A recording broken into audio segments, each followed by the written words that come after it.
Hello guys, hello Capricorn. Welcome dito sa aking channel, Kapalaran 888 Capricorn. Alamin natin kung anong messages, vibration, gabay energy para sa inyong lahat.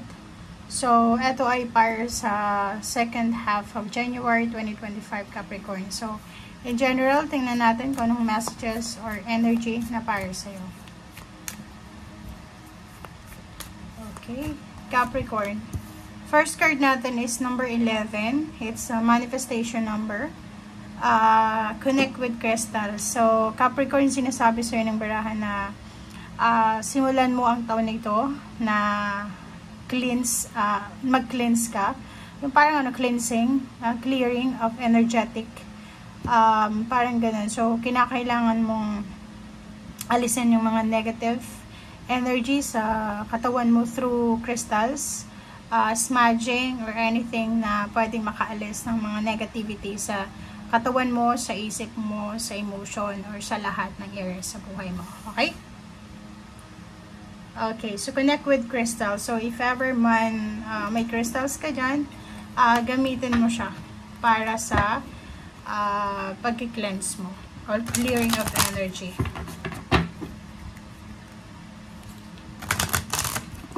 Okay, tingnan natin. Ano pa ba?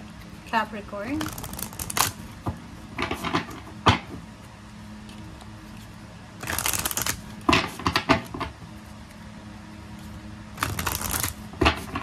Okay. One card para sa lahat ng Capricorn. Okay, so it's a no card. So, dito sa no card na to, siguro so, mayroon kang plano for the next 2 weeks, for example.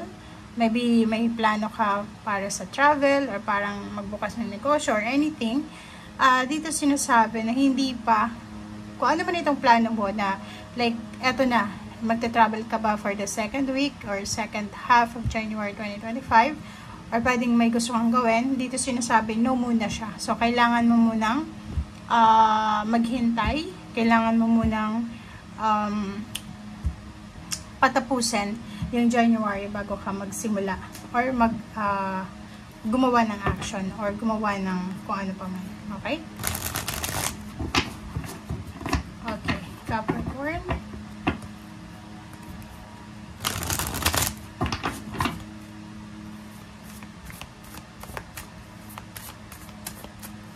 Capricorn. Okay. First card natin sa third deck natin is Nine of Cups. So, merong emotional success or emotional happiness or celebration na posibleng maganap para sa'yo. Merong mga dahilan. Diba? Parang ganun. So, merong mga dahilan para magsaya ka, mag-rejoice, magkaroon ng celebration, magkaroon ng kung ano man na kaligayahan or kasayahan. So, sinasabi ng bara sa'yo dito na magiging masaya yung last 2 weeks of January mo and may rason ka dito kung bakit ka magiging masaya. It's either imbitado ka sa isang kasal, ikaw ay abay, ninong-ninang, sponsor, parang ganun. Nakikita natin yung partnership collaboration. It's either yun, ikakasal, engagement, or anything. Yung Hierophant na to, parang sinasabi dyan na makukuha mo yung parang protection, support ng iyong karelasyon if ever married ka or in a relationship ka or kung ano man ang status mo sa iyong buhay. Okay?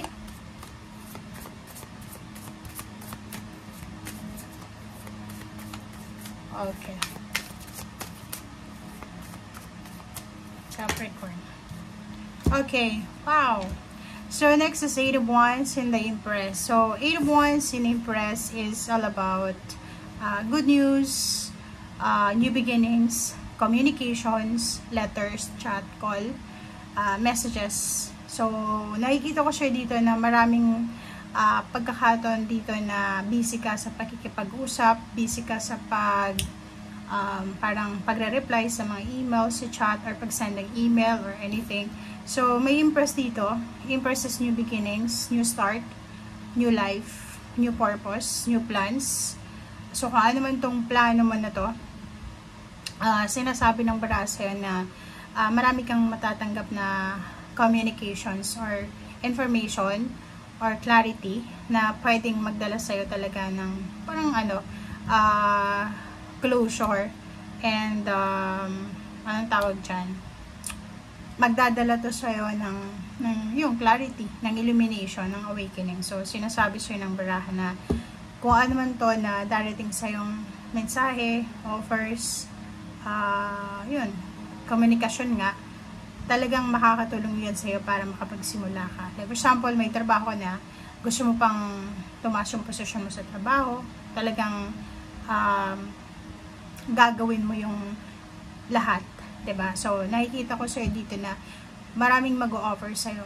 So, either mag-o-offer sa'yo dahil maganda yung reputasyon mo, offer ng new job or higher position, or pwedeng different careers, or even love life, or even support system. Maraming susuporta sa'yo. Okay? Next card is the Hermit. But, yun na nga, sinasabi sa'yo dito na may no card. So, kinakailangan mong pag-isipan yung lahat ng mga options, decision makings. Kailangan pag-isipan lahat ng mga gagawin mo, or lahat ng gagawin mo. Kailangan pag-isipan mabuti. Okay? Reflect, meditate, contemplate, para hindi ka mahirapan. Kasi meron ditong 9 of Swords, sa dami-daming blessings, sa dami-daming information, communication, talagang mahihirapan kang mag-isip. Okay? So, yun.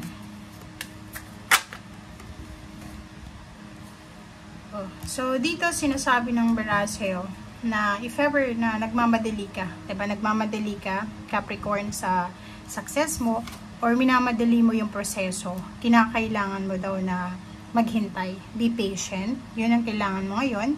Maghintay, be patient. Huwag nating madaliin yung mga bagay-bagay sa buhay.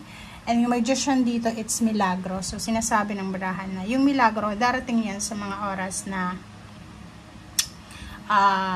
oras na hindi natin in-expect. Kasi nga miracle siya. So, dito sinasabi na hayaan natin na dumating yung swerte para sa atin, okay? So, wag nyong pepwersahin yung progreso nyo. Kailangan yung, kumbaga, hintayin natin. Be patient, be strong sa paghihintay. Kasi minsan, sa sobrang aggressiveness, possessiveness, pwede tayong umaccept or tumanggap ng mga offers na hindi naman resonated sa atin, hindi naman natin gusto, mapa-relationship pa yan or trabaho. So, kailangan mong maghintay, kailangan mong timbangin yung lahat ng bagay-bagay para hindi ka magsisi sa bando ko. Yun talaga yung mga bagay-bagay na halimbawa, ang tagal mo nang naghihintay, minsan hindi yan para sa'yo. Minsan talagang hindi pa to. Okay? Hindi pa to para sa'yo or hindi pa talaga time. But, sa right timing, talagang ibibigay yan sa'yo. So, sa first month ng first month of 2025, January siya. So, kailangan mong magdahan-dahan lang. Huwag yung mabilis. Huwag na huwag. Kasi, simula pa lang eh. So, huwag kang magmamadali. Kung makikita mo dito, smooth dapat yung decision making, yung options na, kumbaga, pinagpipilian natin. Huwag tayong magmamadali. Okay? Thank you guys. Bye!